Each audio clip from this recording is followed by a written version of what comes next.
Well, good morning, good afternoon, good evening, wherever you are. Welcome to the Magnolia webinar, Developing Apps for Magnolia 5. I'm Zach Grant, Magnolia's Technical Evangelist. I'm hosting this webinar today. Our presenter is Karel de Witte. Hello. Before we get started, I've got a couple of quick housekeeping items, and then I'll hand it over to Karel. So first, throughout the webinar, you can ask questions, and to do so, use the control panel for GoToWebinar. You can see that I have highlighted the questions box with red on this slide. Type a question in the bottom. If it is relevant to the discussion that's happening right now, and it's a clarifying question, I probably will ask Karel at the moment. Otherwise, I'll encourage questions to be delayed until the end of the webinar. But feel free to ask them when they come to mind so that we don't forget them. Also, before we head into the main body of the webinar, we're curious about where people are at with their app development. So here's a quick poll I'd like people to fill in. It should take just a couple of seconds about your interest in Magnolia apps. I'll keep it open for a moment and then we'll get into the main content.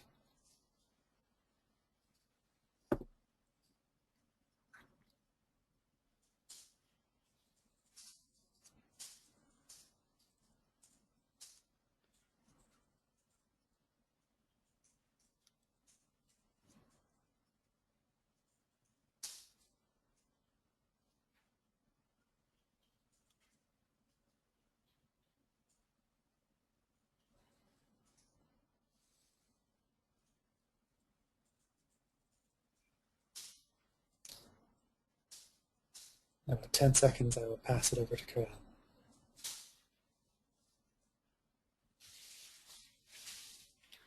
Okay, thanks all. Okay, so thank you for joining. So I will give you a little tour on what you can do with Magnolia 5 apps. We will have a look on the framework.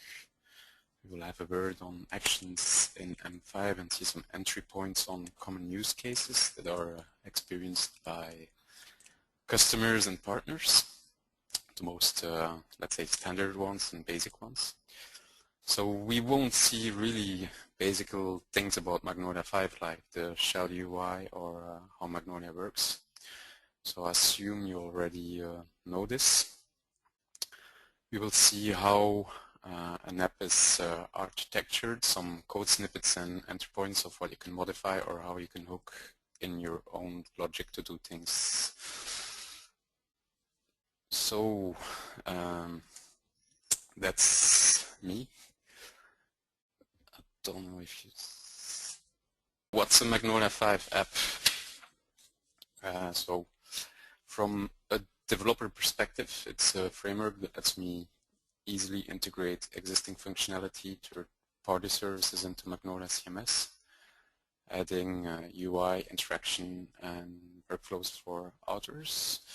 And from an author perspective, it's an accessible UI that enables me to quickly and easily use functionality or services to enhance, create, publish my content. So it's really something that enables authors to play around with content, and developers can easily create the interaction that is needed for those authors to work with the existing content and publish it.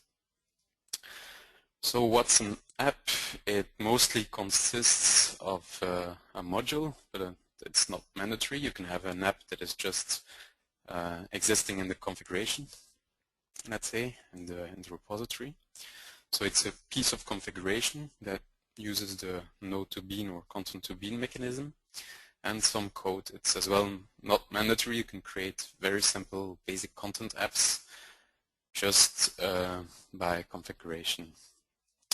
So how to create a module? It's mostly translated as a jar, as you already know, and you can create one using the Maven archetype. So this Maven archetype, it's an easy way to create. It's a good starting point, let's say, for creating your projects. You can easily create your web app project and add modules to it. So what does this piece of configuration looks like? So here you have a simple content app, which is the name of the module. You have, under this you have a folder that is called apps, so this is always there, it's a configuration. Then you have the name of the app, which is cars, and the sub-apps. And in the sub-apps you have, so you can add more than one sub-app there. So let's say that the standard ones that are there are browser and detail. So let's say this is standard content app. And we have added here, so I've added approved cars sub-app and a custom sub-app, which we will see later. So we'll see a little bit the code of this, and you will be able to find as well the code of this I put it into a Git repository that is public. So we might publish this later when we will publish the slides, I think, or you will be able to find this on the Magnolia website. Okay, so browser, custom app. You have as well the app class, which is of type content app. So this app class is mainly the app, so the implementation, the logic that binds this all together. And then the class attribute, configured content app descriptor, is what is taking all the different properties that are defined there in this cars node. It's of type content app, so the content app is really it's really let's say a framework that Magnolia added to easily work with content. You see here that it's some code, so this is our specific sub-app. You have different APIs that are injected here. It's using Juice. So we will see a little bit later on how this works as well. So this is an extension of the browser sub-app class, which is part of the content app framework, let's say. So you'll see the app framework. And the app framework itself is quite empty, in fact, and consists more of some APIs. The APIs I will briefly explain as well. And what we added is the so-called content app framework, which allows you to display and build UI interaction with content more or less only by using the configuration and some code, for instance, to create custom actions or to filter out content. So you will mainly work with content apps using the provided content app framework. You can easily add your own view and presenter logic to this. So this, for instance, is the contact sub-app. You have probably already saw this somewhere. You have here all the context. Then you have here some content views. So you have the tree view, list view, and thumbnail view, and the action bar here. I don't know if you see my mouse, but just to show you. Then you can create as well, let's say, call it an indie app or a custom app, custom sub app. So here we just created an approved carousel that uses WebGL. I will give you a little demo on this at the end as well. It's another sub app that we added, and instead of displaying the browser presenter browser sub app framework, we just created our own view and presenter logic and used WebGL and the Vaadin Abstract.js component to build in our own code, our own view code, let's say, and it communicates over Vaadin GUID state transfer protocol. Today in Magnolia, so in version 5.3, we introduced a new layer which is called the content connector. So we use, of course, the Magnolia use of course the model view presenter pattern.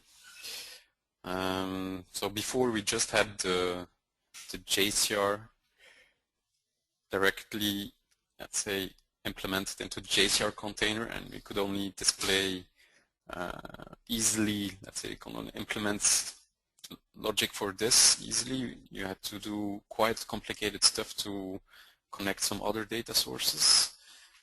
Right now you will be able to, in version 5.3, to use, for instance, Flickr or file system. So I created a little example about this. So this one we can take it away.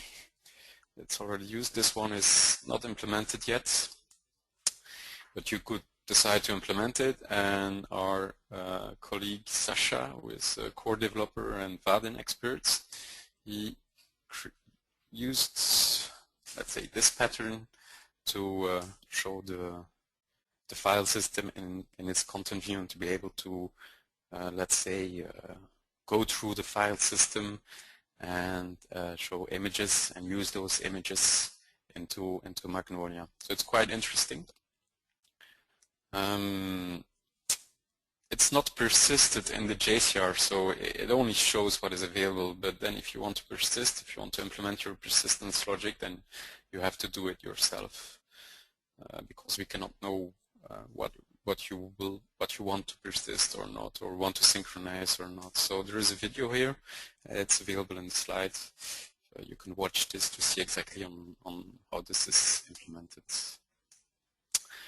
So views define the formatting of the UI, the presenter controls how things are displayed and interact, and the container will prepare all the data to show for the presenter to display it in the view. So this is, let's say, basic model view presenter pattern. It's implemented in Magnolia. You can check.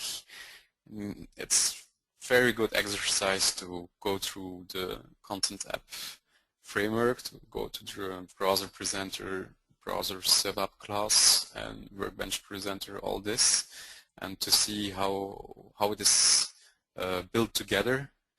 You can as well follow this documentation here, which gives you some more details on how this works.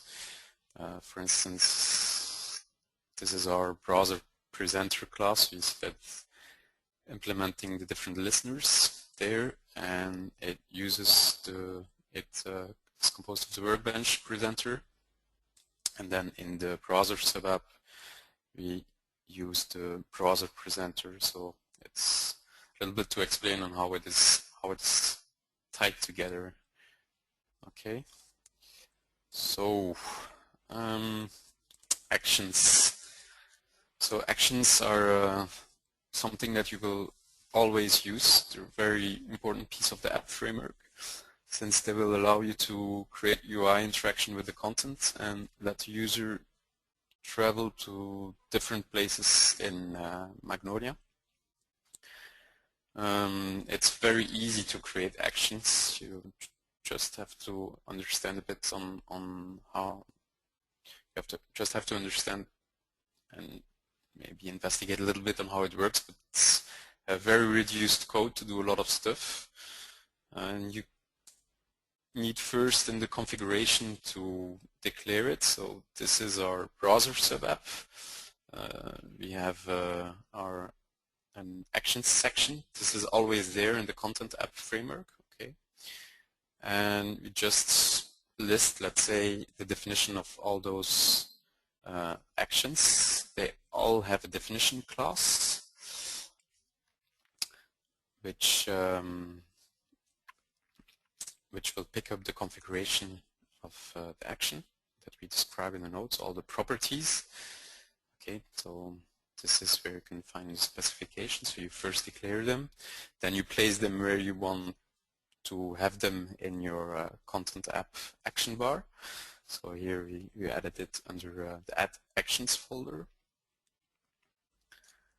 and this should be the results. So if you apply the correct labeling, you will have this little icon there. The icons, you can check the documentation if you want to see which icons you want to use.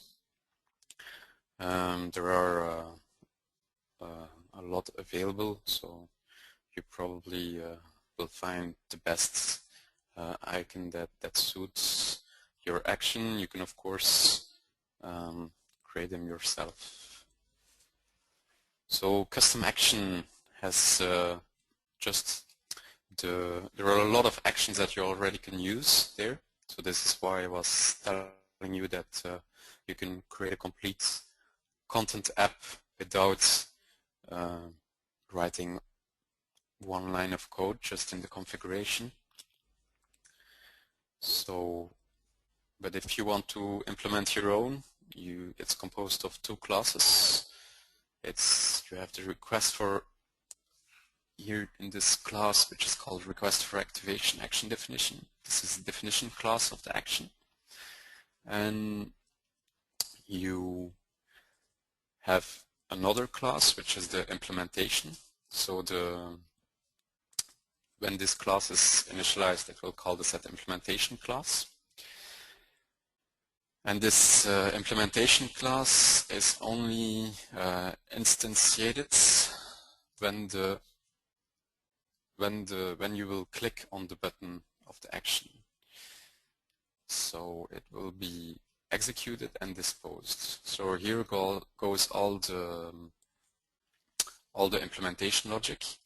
So you get the definition of your action using the generic abstract action class.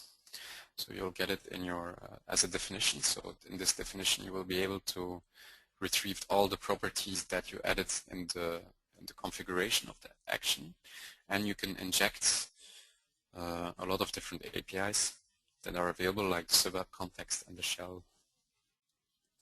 So this action, what it does is it sends a message to a user, and we would like it recreates a little very basic workflow where the user, the author, let's say, where a basic author can ask the super user to activate his content, to review his content. So you'll send a message, and this message will be sent over the pulse to the super user or to the super author, let's say, who will get this message with some other actions associated to it, and he will then be able to review or to reject the content node. So many APIs were created for M5 development. So of course you have the definitions that are in fact a little API. You create one each time. You have the location controller. So this is what is used to make your author travel from one place to another.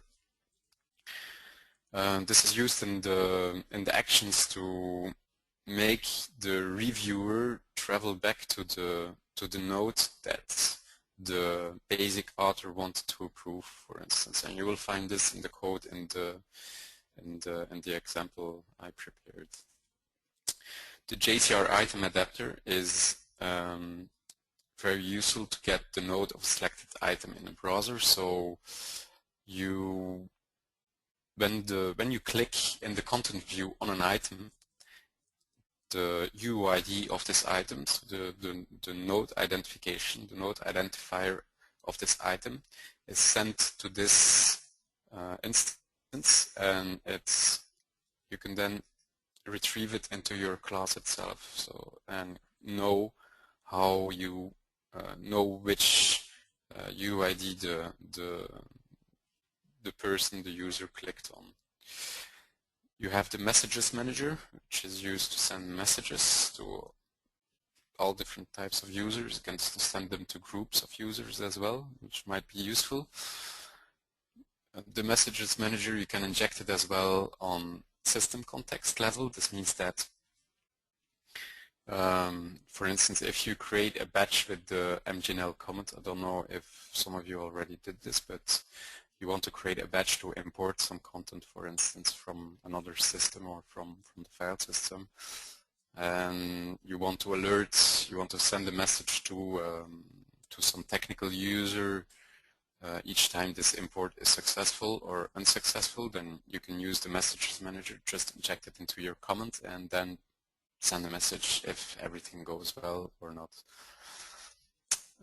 You have the sub app context and the system context, so the current context of the app in which you're in can be retrieved, and you can do you can then get access to the views to the different sub apps of the system, then get their location as well and travel to this, do different things. Very useful. You have the shell to notify an alert, so this makes these little things.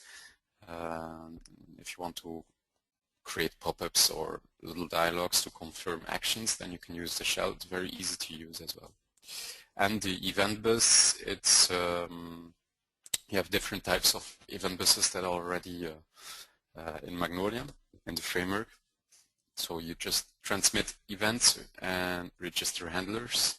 So it's, for instance, if you want to add some information, if you want to send some information from one part of the code to another part of the code, you can make them listen, you can just make them share, let's say, the same event bus and just use them as a communication pipe.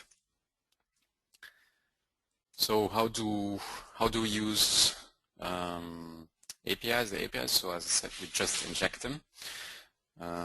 It's all using juice, so they're all declared in the framework, in the module descriptor of the different modules that compose the API, the library. Okay, so you can find as well some information for this in the documentation of Magnolia. Very briefly, we'll very briefly talk about app design guidelines. So if you create a content app, you have to respect, let's say, some design guidelines. Of course, it's just they're just some guidelines to make your app look like something. So your content app to make it homogeneous with the rest of the apps that are in the system. So again, you can just a little note on this. You see the slide. The medium is the message. So little note on messages. Messages are there only to let the user travel from one part or another to another. Their messages are not there to display content. What is used to display content are the different content views or the views themselves.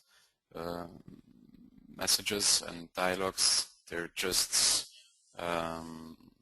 places where you can put buttons to make the user travel to some of those content views. Okay, so those app design guidelines as well in the documentation.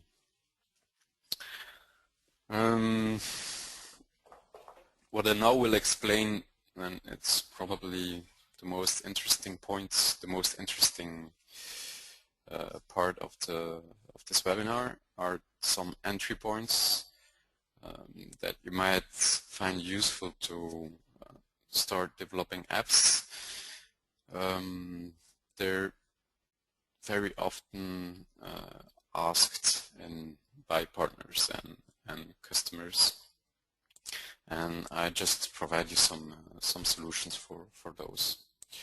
So we will use as well IntelliJ, and I'll show you some IntelliJ code.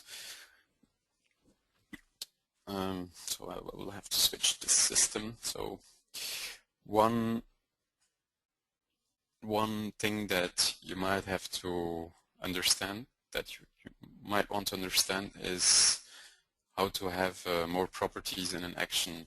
So I already spoke about just before. You have this class property.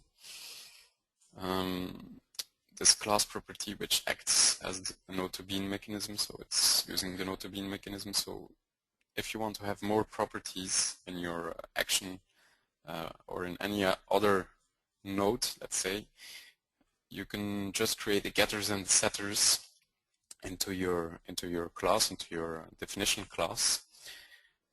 and you will be able then to this bean will then be populated with those additional values that are defined by the properties. So you add the property to your extended configuration action definition class. So another thing that you might want to know is how do I add a sub-app to my content app. So basically you just have to duplicate a sub-app node in your content app, and then you just keep what you need and add your own sub-app class implementation. Create your own view or change the view implementation in the module descriptor.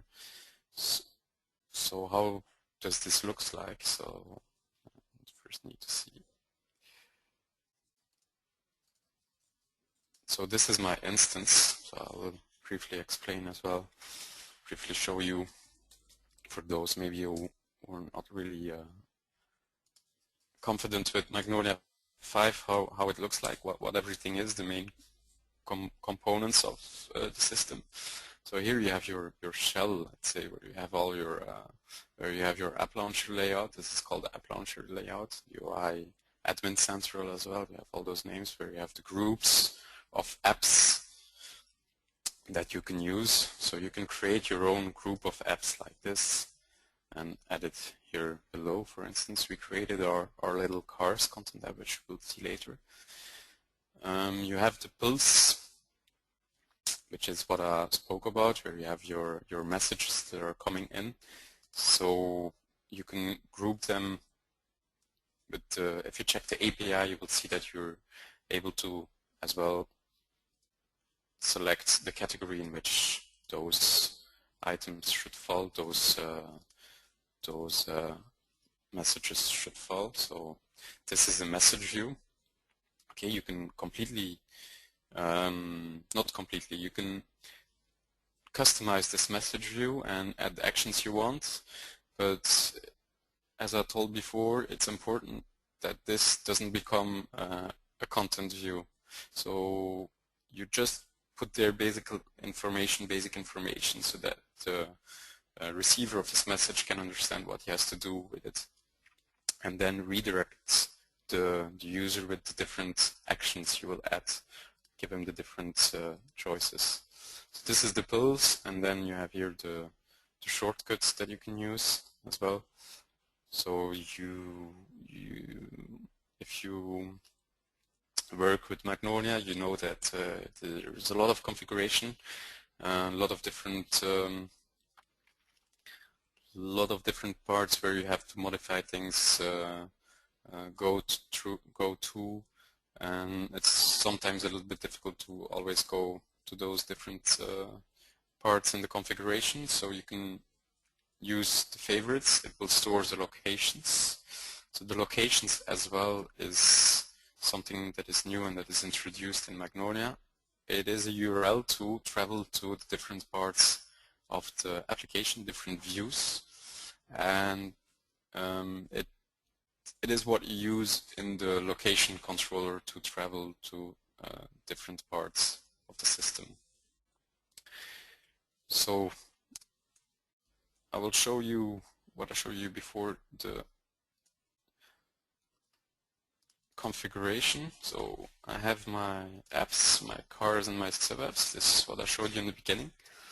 So I have different, as you can see here, you have different sub-apps. They all have their sub-app class, so that they have their own implementation logic. Okay, sub-app class, so you see that configuration changes. Then we created our own sub-app here, so we just duplicated the browser node or detail node, whatever, and just kept what we needed. So this sub-app class here is extending the browser sub-app class, so there are a couple of things that we had to keep in order to make this function, and we just basically with this thing here we just wanted to filter filter out specific content. So this is another use case I will explain. And the last one, custom sub app, is a very, very basic app, and it doesn't use at all the content app framework.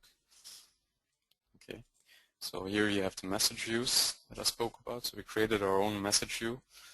When you create a message, when you send a message, you define the message view that has to be used when you send this message. So when the user receives this message, it will open the specific message view. So if you have actions to add there, you can add them here in the actions. So you create your own message views folder, add this message view to it. Okay. So to create, let's say, a custom sub app, you just in sub app clone a node there. So in our cars app, so this is our cars content app. So I created this one. You can play around with it, see what it does. So there are a couple of labels that are not mentioned, and we added here a little approved button label. Okay, a little approved, sorry, checkbox.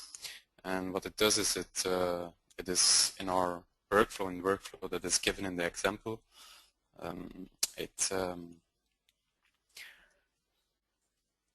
It acts as an activation flag, so that the super user actually can approve this content.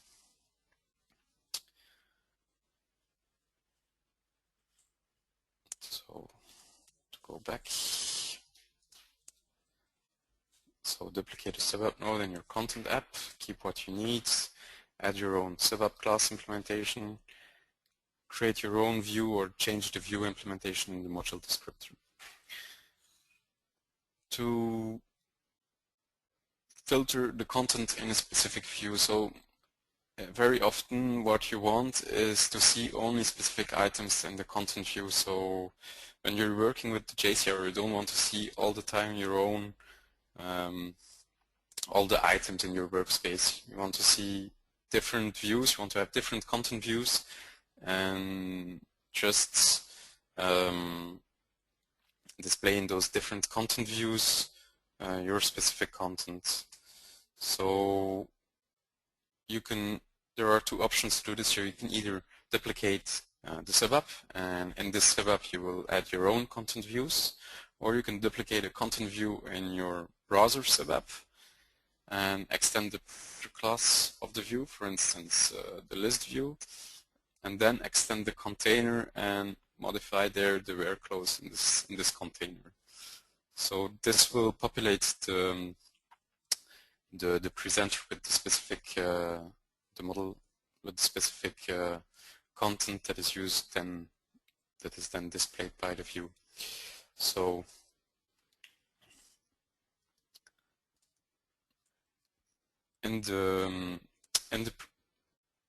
we created here our own presenter definition, so that extends the configured content presenter definition, and we just duplicated a little bit the code of the list view. And what we will do is we will just give it our own implementation class. So we'll just give it our own presenter, what we call here car presenter. So the car presenter extends the list presenter logic so that we don't have to rewrite everything, and we just give it our own container. Right. Yes? Can you bump the font size? Oh, sorry. Thank you.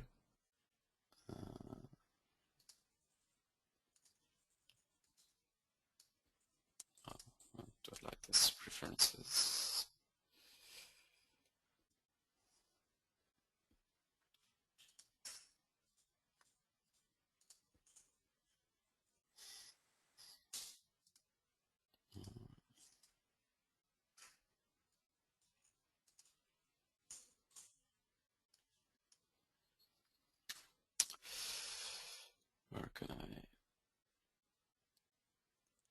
font size.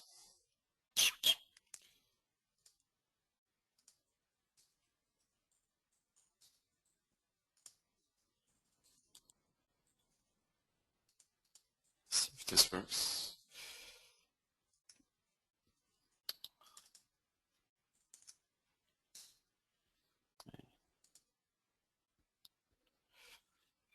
Do it differently.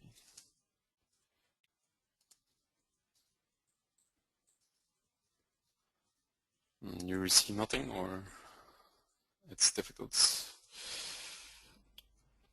No worries. It's just for people who, some folks may have a lot of artifacts around the text which make it hard to read. Keep going. Okay. I'll send you a note on how to adjust that in Okay, text. you know the zoom function for a Mac. What is it already? You can zoom, I think. Can't remember what it is. Okay.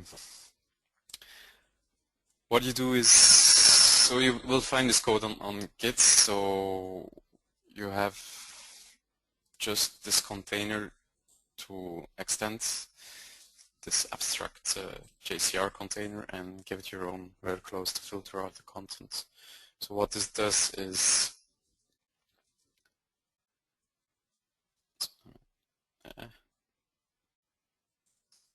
okay.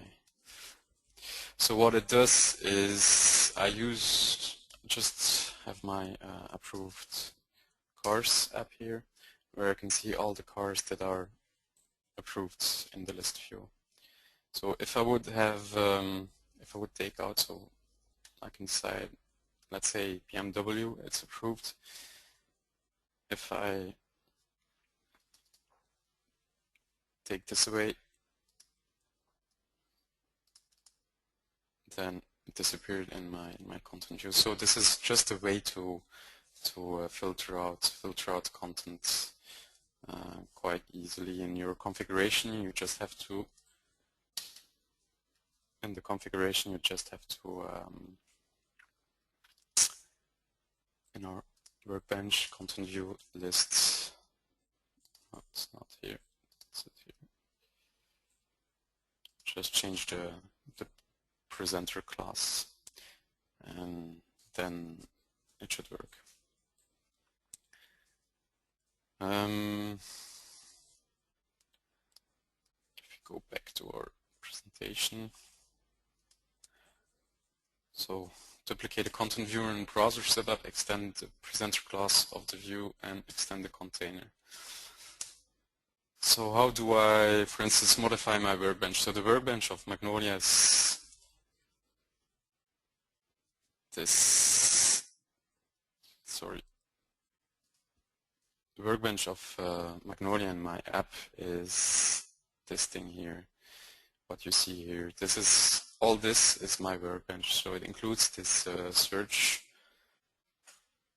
field. And now the question is how, for instance, I want to combine different search queries. So instead of having only one text field here, I want to have other dialogues here. So to do this, you have to extend the workbench view implementation and tell Juice to use your own implementation, and then put in the view whatever you need. So the only entry point here is to go to the module descriptor, and I will try to zoom it out a little bit. Karel. Yes? In IntelliJ, go View, and then enter Presenter mode.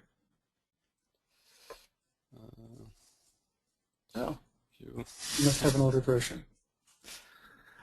Okay, one moment. We had suggestions from folks using IntelliJ. Squeeze out with your trackpad. Squeeze out with the trackpad. Yeah.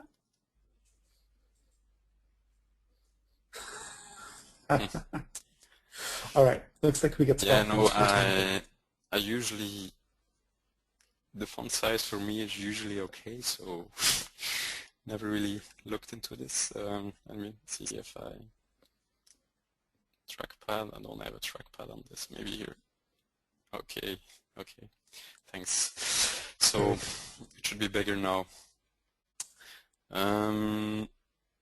Yeah, so to extend the workbench view, put it on another code. Okay. What you do is you just use the interface that is already defined somewhere else. So if I go to workbench view,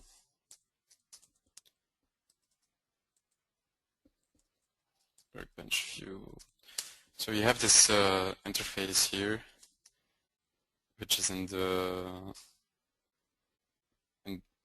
which is created here, but which is used in the content app framework. So the content app framework, let me just check this. It's not really where the browser presenter, for instance, is. Browser presenter. Okay.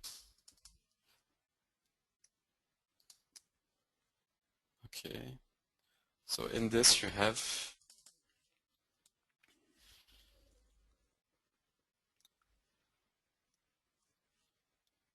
normally you have all the implementations that are given to choose. Okay. And I thought that the workbench view was in here. Okay, well, never mind. What you do is in your module descriptor, you give your view inside the component, in the app component, you give it the correct implementation. And then normally it will pick up this correct implementation, since it will always choose the implementation that is defined in your module descriptor. So then you can do the additional stuff, so add the different fields, search fields, and link it to your presenter implementation. Just quickly come back on the filter content in a specific view. It's possible that in the latest framework in 5.3, since we introduced those content connectors, that is changed. So how do I create right now, let's say, an indie sub app or app where I want to completely implement my own view? So again, this time I will need to duplicate a sub app node, and I will leave only the class label and sub app class property. And then I can implement my own sub app class and view logic. So the goal here is to create something that displays my approved content in a different form. So what I did is I just created my sub app here, my sub app implementation. So sorry, I just increased the font size. So I gave it my own view, my base sub app. One sub app has one view. Okay, so I gave it my own view interface, and so this event listener is just there to listen to JCR events to populate the data, and I just return the view here. Okay, this is the only thing that I need to do in my sub app. Then specify the view, so just really an interface to be used with choose. Okay, if you want to add stuff there, you can do it. And I gave it my own implementation, and there is the entry point to add my Vaadin components, so to fill it out with my different Vaadin components. Okay, the only method, let's say, that has to be implemented is this thing here, and you have to return your base Vaadin component to present it in the view. So our base Vaadin component here that we created is this, sorry, I always forget. Okay, so what it does, it's a little bit dirty, I admit. it's not really following the MVP pattern, but it's just a very simple example on how to do things fast. So we use a custom layout in Vaadin where we add this container tag, and then we will inject the JavaScript that is needed to fill in stuff in this container tag. So here we create, let's say our components is this one. So it uses tree.js. Some of you know it's just for usage of WebGL. So here we just define just talk to our state, which is the state that will be transmitted from the backend to the front end, and where all the information will be transited and will be used in JavaScript. So this thing here is this get state is shared. This is Vaadin who does this, is shared with the JavaScript. So you can get the things that are in the state with JavaScript. And any change that you make to the state will automatically be transmitted to the client, to the JavaScript client. Okay. So use these annotations to add style and to add the different JavaScripts here. They have to be in your package. They have to follow your package name here. So we put them into resources, not here, here, put them here, and they have the same package name. Otherwise they won't find it. So our state, which is here, which only have a table. Okay. So then we just choose as well to use our implementation with our view in our specific custom app. So the ID here that you use will define the components for this specific piece of the code, let's say the specific piece of the application. And you always use this syntax. So the car's ID here has to be the one that you indicated as name in just directly under the apps folder. Okay. So you always use app, then the name of the app, and then the name of the sub app. Okay. And then you implement the components, then you define the components that you want to use. So remember, I have let me show you the configuration first. So I have my approved cars sub app, which only displays the approved cars, okay, which extends the browser sub app, and now I have my custom sub app in which doesn't extend any of the content app framework. It just uses my sub app class that I created, my JS sub app class, which uses my special content view. So I could have created actions when I'm in my cars app to travel through all those views. So for the moment, I directly type in the location. Okay, so if I want to see now the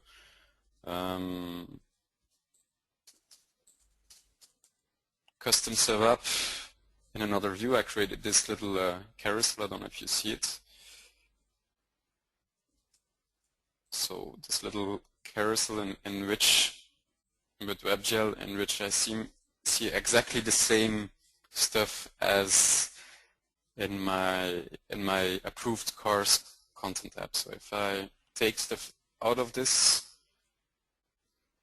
I won't see it anymore in here. So I have three different sub-apps which display different information with different views, let's say.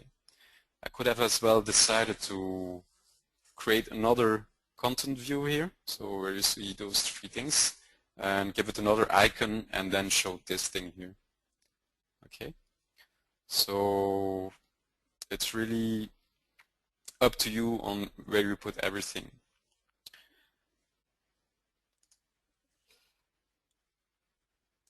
Okay, so duplicate a sub-app node, leave only the class label and sub-app class, and implement your own sub-app class and view logic. So that's it for the tour. I'll let Zach continue. Talk on this slide. So that is an overview of one way to build apps in Magnolia 5. We've got a good chunk of time left for questions, and I've also got some questions for you and a couple of announcements about upcoming things related to apps. So first, we're trying to do a better job of understanding how our webinars are meeting your needs. So if you could quickly answer these few questions. We want to know if the level of technical detail was too low or too high or just right. I'll keep this open for a moment.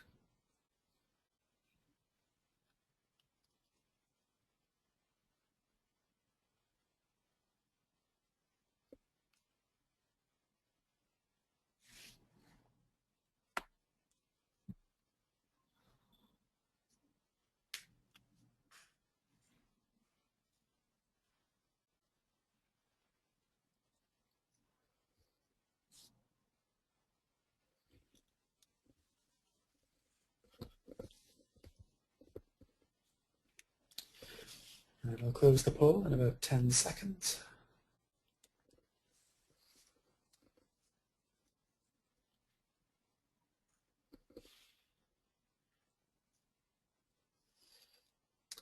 Okay, thanks all. So for upcoming announcements, I'm sure that most of you are aware that we have the Magnolia conference 2 weeks from now. When we send out our follow-up email for this webinar, which will contain links to the app that Karel was demoing and so on, we'll also include a 10% discount code for the conference if you haven't already registered. At the conference, we've got a few things that we think will be interesting. One is we have an apps workshop to give you a long session of hands-on help understanding how the framework works and building apps. At the unconference portion of the conference, we'll have an app jam where you can sit down with other attendees and Magnolia developers to build apps. We think that the workshop and the app jam will fit together quite well. We'll give you then 2 days of learning about apps and then building apps. The two other key things coming up are that we will be releasing a repository, a public repository for apps and modules after the conference. It's likely to be called the App Finder, and it'll provide a place for you to find apps that other people have made and to submit your own apps for publishing. And I think the last key part is we will have an app contest. We'll also announce this after the conference. We are aiming at having some quite significant prizes, but we still have to figure out all of the budget and details. But if you're interested in apps or if you have something that you would like to submit, then keep your eyes open. We'll announce this broadly after the Magnolia conference. Next slide, please, Karel. Yes. So we had a few questions throughout the webinar. I just answered them in line, but I think we can repeat them so that they're in the recording, and also so that Karel has a chance to give a more complete answer. I think I'll just answer the first one. The question was that apps seem to be something that works only inside of Admin Central.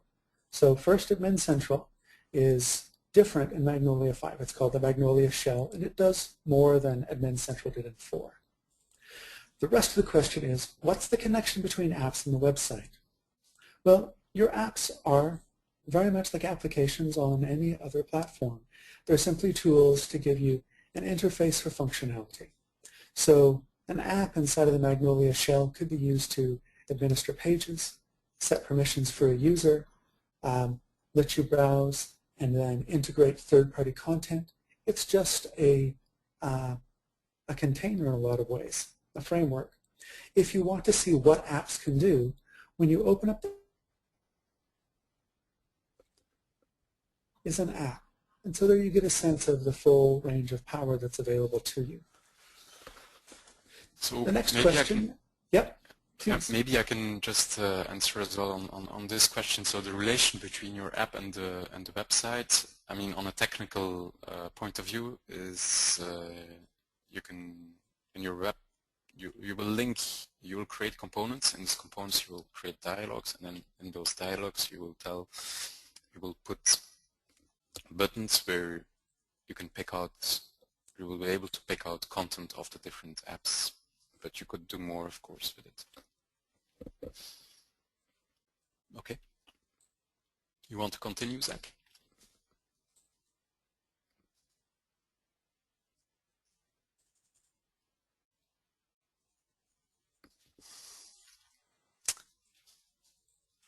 Zach? I don't hear Zach anymore. And okay. Karel, do you hear me now? Yep. Okay, so from my point of view, you cut out about 30 or 45 seconds ago. Could you just repeat your answer to the question? In your website, you will create your components as you did before with Magnolia, and in those components you can add dialogues, so you will add dialogues, and in those dialogues you will configure buttons, let's say, to pick out content out of those apps, out of those content apps. So you'll be able to travel to those content apps. The author will be able to travel to those specific content apps and just pick out the content that is needed, and then you can treat this content directly in your website using the model class of your component.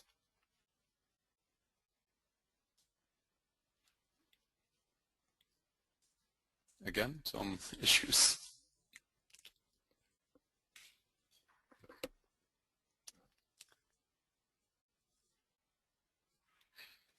Yes. Zach? And did I disappear again? Yep. Okay. So the next question is, how can I add actions to messages? Okay, so maybe I can show you quickly how you do this. So you create your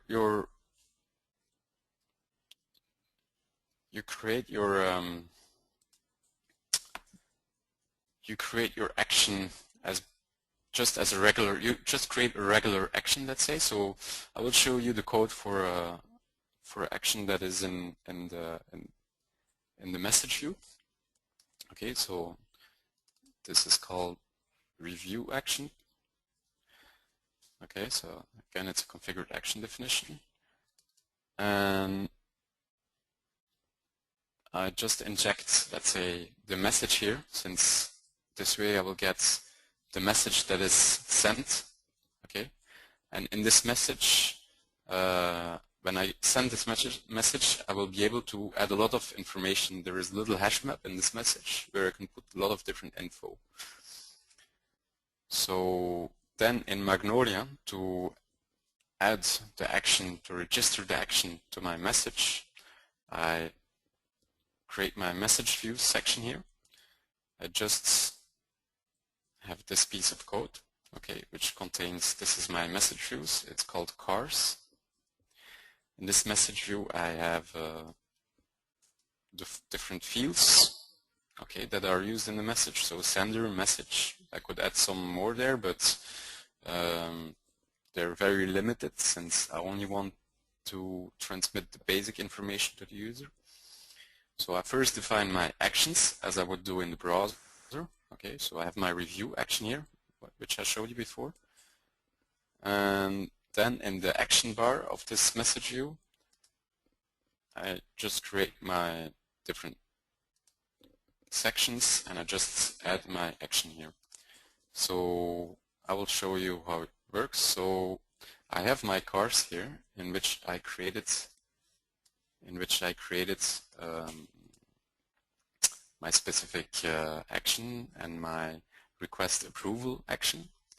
So I will take one that that isn't approved yet.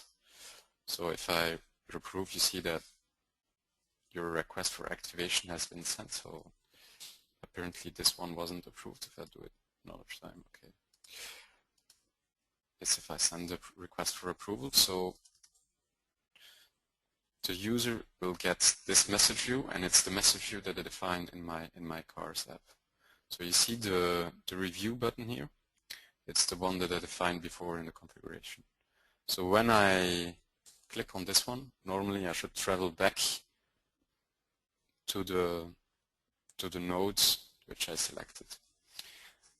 Of course here super user, and so the user which has to be, let's say, the basic user, and the one who has to approve the content are the same, so it's a super user, it's me. Normally if I would do it well, the demo, I would have to create different types of users, and then from one user just send an approval request, and from and then log in again as super user, for instance, and then see that the message effectively is displayed here, and then review, and then I would travel to the node that the basic user would like to be approved. Okay, so this demonstrates a really basic workflow case. Okay, and so since I'm super user, I can approve this. So I just approve this thing, which will set the little flag approved to true. Okay, you see here the thing that appears. It's done with the shell. Okay, with the shell API. Okay. Other questions? Okay, and one last question before we wrap up. So the question is it possible to base content apps on something other than JCR, such as JDBC, Hibernate, etc.? So you would use, yes, it should be possible, since the new content connector is quite abstract. So what you could do, for instance, is display the content of, so you create your data access objects and your services. For instance, with Hibernate, you create your different services that will display that will get the different content out of your database. And then you should probably be able to use the content connector mechanism to display the different content in a way that is understandable by the content view. Then if you want some interaction between what is displayed in your database, then you can use the actions, and then you will have all the information normally to resend something to the content connector and to do specific actions in the database. So yes, I think you can. All right, and that takes us to a few minutes past the wrap-up time for the webinar. I'd like to thank everyone for attending and for asking questions. I'd like to thank Karel for presenting.